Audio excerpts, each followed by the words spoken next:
So Alex, what are you so emotional about? I'm thinking if I should grow my beard out, or if I should just let it be stubble, or it's very even. And I like it even at this point. Yeah, you should let it grow. You know what I should really do though What? is I should ask you guys to make sure to like, subscribe, and share this video. And also, while you're at it, don't forget to check out our PayPal, which to give us a one-time option really keeps us afloat. Or if you want to go the extra mile and be an extra awesome person, we would greatly appreciate it if you became a monthly contributor over our Patreon account. Thank you very much. We love you. Yeah, because I need to buy more lines for my Gen. See, now, many people obviously have been influenced by that argument. Wow. The argument I just made, but I think they're going to do it more so out of the emotional appeal I made rather than the logical appeal, because obviously giving us money is the most logical thing any human being on the face of the earth could do. Well, that's true. That's true. That's true. But Why do you think emotions are more powerful than arguments? you're not going to like this, but experience. I have yet to encounter a person who believes what they do because somebody presented them with a impossible fact. And every time An impossible fact? You mean an irrefutable fact? I really did mean irrefutable. Thank you. Come on. I'm impossible, irrefutable. They're all like impossible.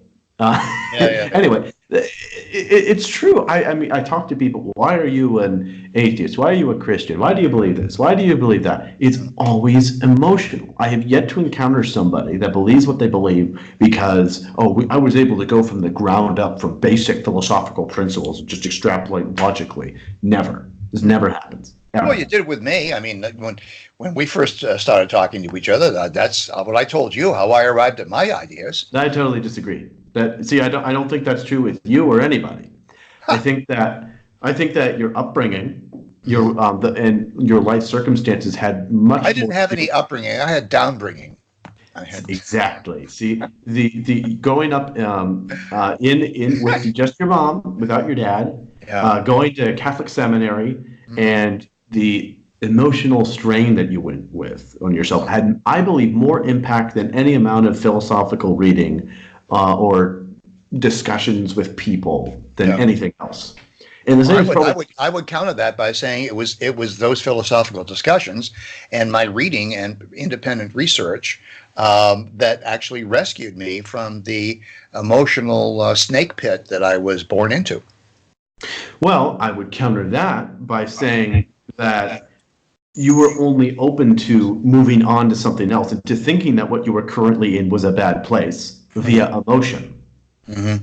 And I think that's true. Like, for example, there's a couple reasons, like very logically minded people that that very much so it feels as though they only arrived to this by logic and whatnot. But when you drill down, like, for example, somebody who deconverts from Christianity and moves to something else, it's usually because, at least in my experience, that they weren't getting anything out of it. It just wasn't for them. Mm-hmm. That's usually what they say. It's not because, I found the impossible and it didn't make any sense.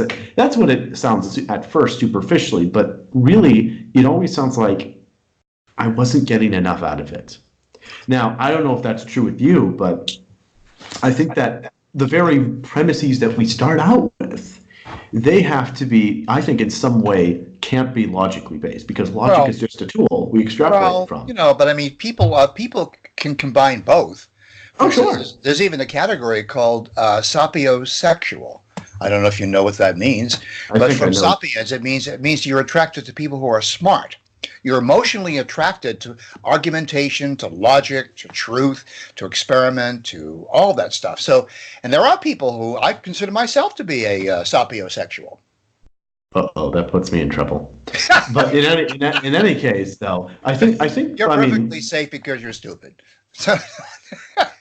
And I'm in a jail cell 3,000 miles away. And you're in a jail cell 3,000 miles away. I don't think you have anything to worry about. No. But in any case, I don't really know enough about psychology to give a fair comment. But I would say that for some people may be stronger than others. Definitely. I mean, there's some people that have absolutely no logical faculties and are only going by emotion. You're right about that. Now, but have you ever met people like Jerry Brown who absolutely have no emotion whatsoever?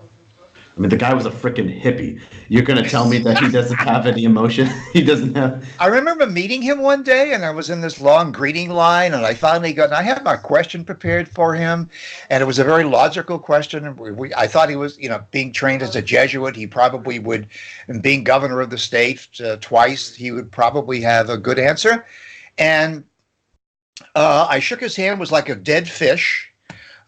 His face was ashen gray, and he was just a lifeless person. Of course, he was meeting me, so maybe he was just terrified. I don't know. Well, I mean, he probably, if you were standing in line for a long time, he probably was done with shaking people's hands. But I'm interested to know, what do you think, very briefly before we end, what both you and the commenters, do you think that it's possible to be 100% a worldview 100% developed by logic, reasoning, and evidence? No. I think we're going to agree that 100% is beyond the pale. It's beyond the capability of humans. We are rational people sometimes. We try to be most of the times, but we do not succeed very much of the time. I have to agree with you. I really now have. That but you know what? But emotion is very, very useful to our thinking. Oh, I don't dismiss it. I just simply swat away the people who think that they're better. Take Alexander Solzhenitsyn, the author of Gulag Archipelago. He went through a miserable early life. His parents were beaten and starved and put into prison, and he contracted a disease. And yet, instead of turning negative and violent on the world, he turns into this transcendental genius that almost single-handedly provides the seed work for overthrowing the communist regime of the Soviet Union. It's a remarkable thing that emotion can actually rescue people from the dregs and the dreariness of this world. That's why religion is valuable. Well, I want to make a comment here. Final comment is that I'm not trying to rag against emotion. What I am trying to do is shoot down people who act as though they have a worldview completely constructed by pure facts and logic. I know. That's all I'm setting out to do, is just tell them, you guys are idiots.